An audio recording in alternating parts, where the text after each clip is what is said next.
I'll be honest, when Marvel Rivals was announced with this incredibly stylish trailer, but I saw it was being developed by NetEase, I kind of felt nothing. It felt like, okay, another mobile game incoming. But then, it was confirmed to be a 6v6 hero shooter coming to the PS5, Xbox Series consoles and PC. I was like, okay, interesting. Despite the idea of the hero shooter market being crowded, it's not an idea that I fully believe. Sure, Team Fortress 2 is maybe the beginner, but I feel like it's best known for Overwatch. More recently you got Valorant, which is a little bit more tactical, and even more recently and soon we'll see the release of Concord.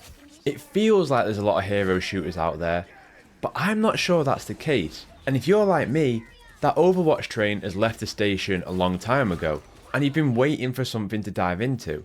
So along comes Marvel Rivals, more fitting a superhero shooter that isn't afraid to wear its inspirations on its sleeve, and then quite literally shove it in your face. Those inspirations clearly being Overwatch.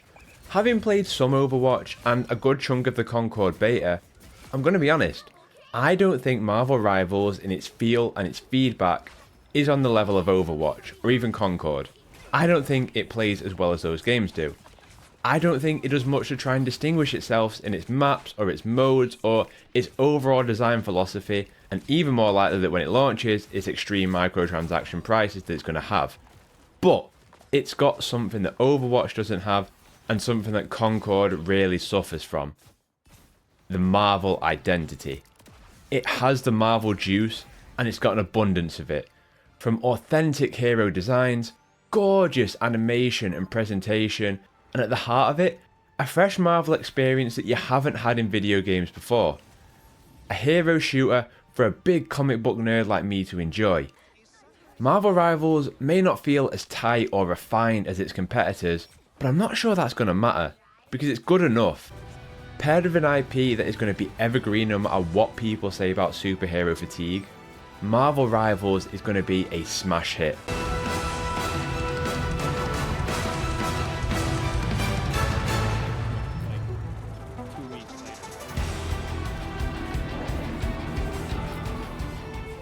So, if you're fortunate enough to not be chronically online, what is Marvel Rivals? Well, it's a 6v6 hero shooter, right now featuring 25 of your favourite heroes and villains of the Marvel Universe.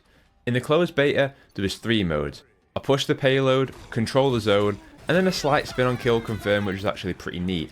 You have your DPS heroes, healers and tanks as all hero shooters do, though right now there is no match-made queuing system for select roles like queuing for DPS or queuing for tanks. You just basically select them when you get into the game. There were 2 widespread maps in Tokyo 2099 and Asgard, with multiple arenas in both of them. Character kits are heavily inspired by Overwatch, but they're never a one-to-one copy. Often a Marvel Rivals character is a blend of different Overwatch characters than just being simply one-to-one. You think, why not try something new? But Overwatch have perfected the formula. The difference is, these are your beloved Marvel characters. From New York street level, to the Guardians, to the Avengers, to even lesser known heroes like Luna Snow.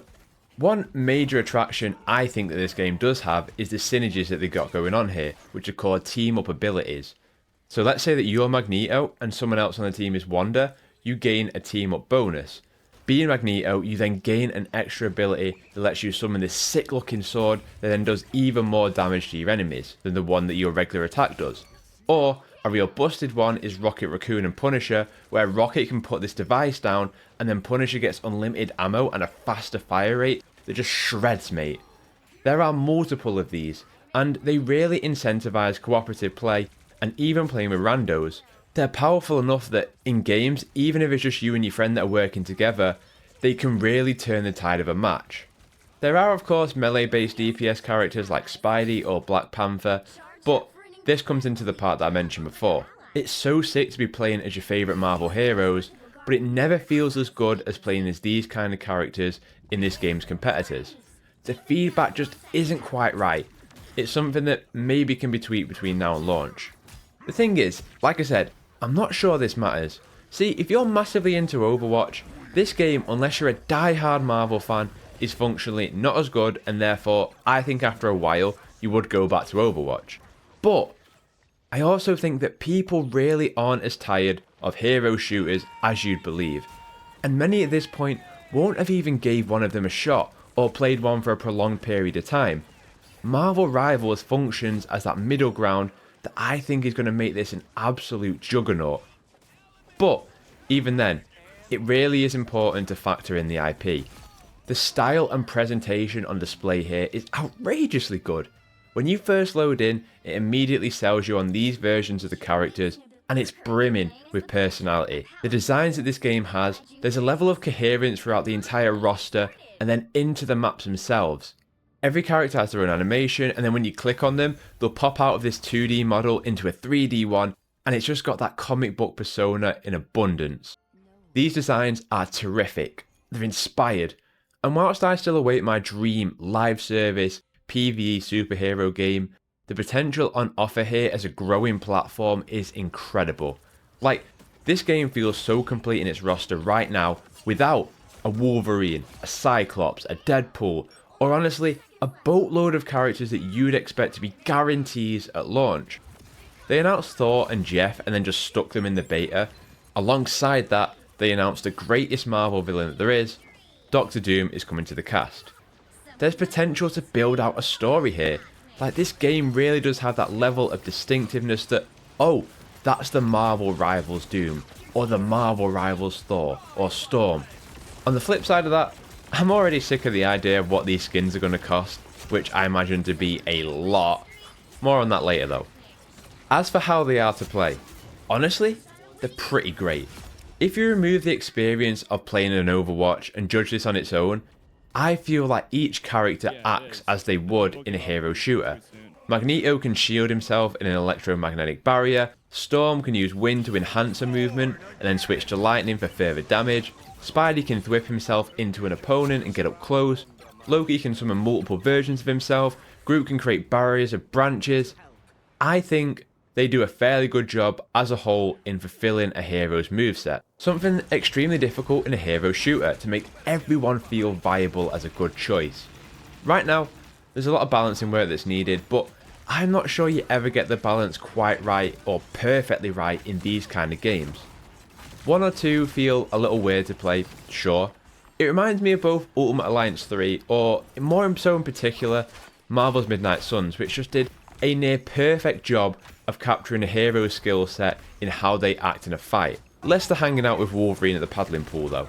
Anyway, go play Midnight Suns, it was a great game. Point is, I feel good in how that may translate to a Cyclops or a Jean Grey or my man Iceman down the road. Again, I'm talking about how they capture each hero's moveset here, not how that actually feels.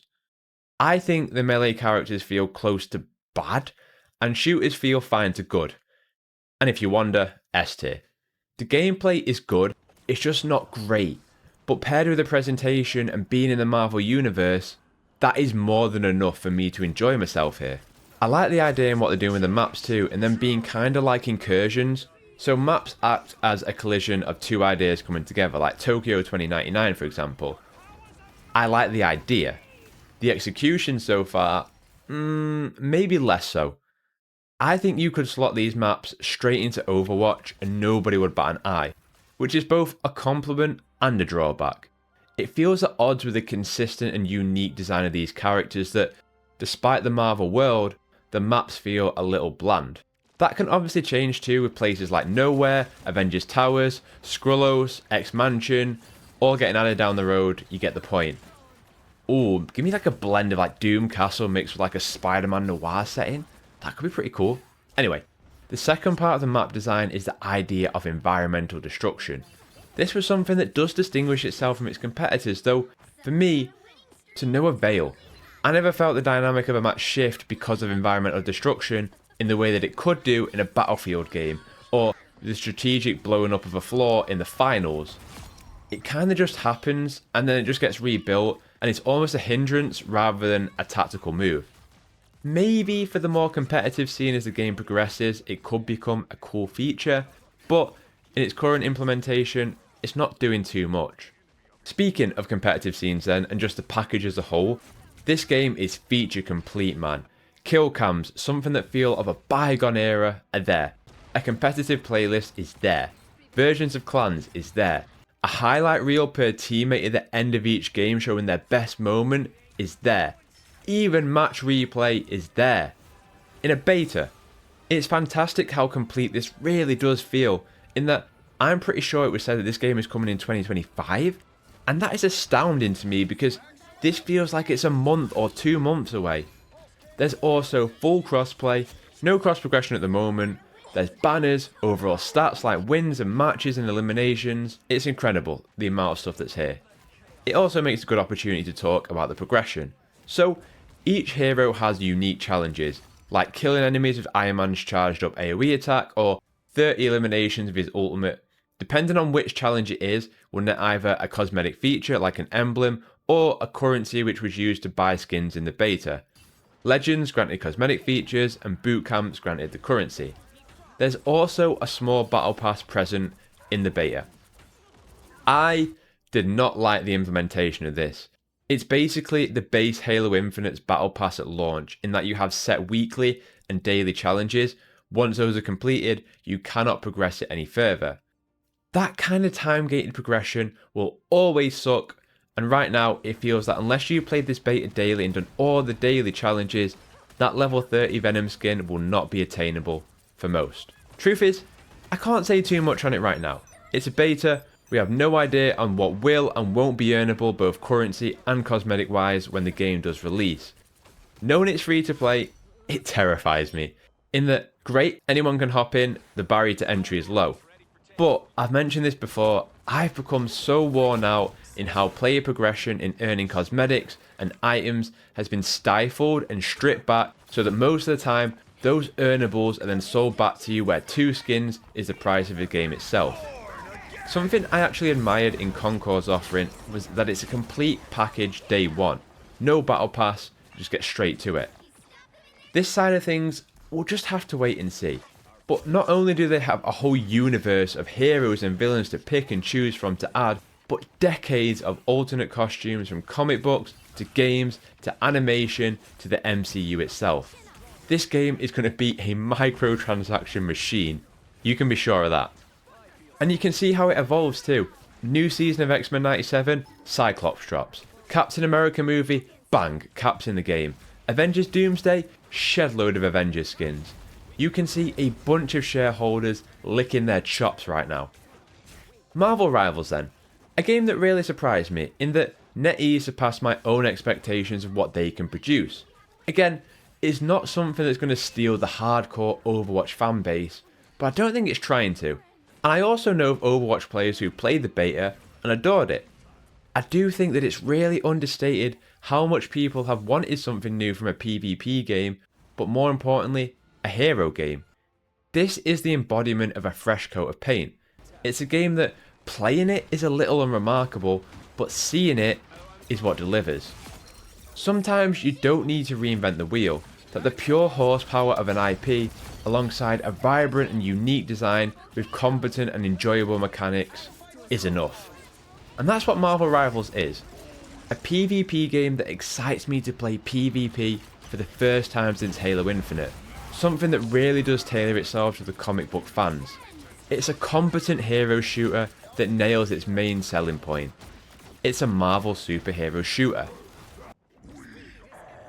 Anyway, that's my thoughts on Marvel Rivals. Did you check out the beta? If so, what do you think of it so far? Did you enjoy it as much as I did, or maybe not so much? Let's have a chat in the comments, as always. Just stay civil, yeah? If comic book shenanigans is what you're after, consider subscribing. We just wrapped up Season 3 content for Suicide Squad. We've got some retrospects on the way, and any news that drops, I'll have you covered. So please do consider subscribing. Dropping a like on the video is massively appreciated. It helps me fight the algorithm gods. As always, you can find all my socials linked in the description down below if you want some bad comic book opinions. Have a terrific day, look after yourself, and I'll catch you next one.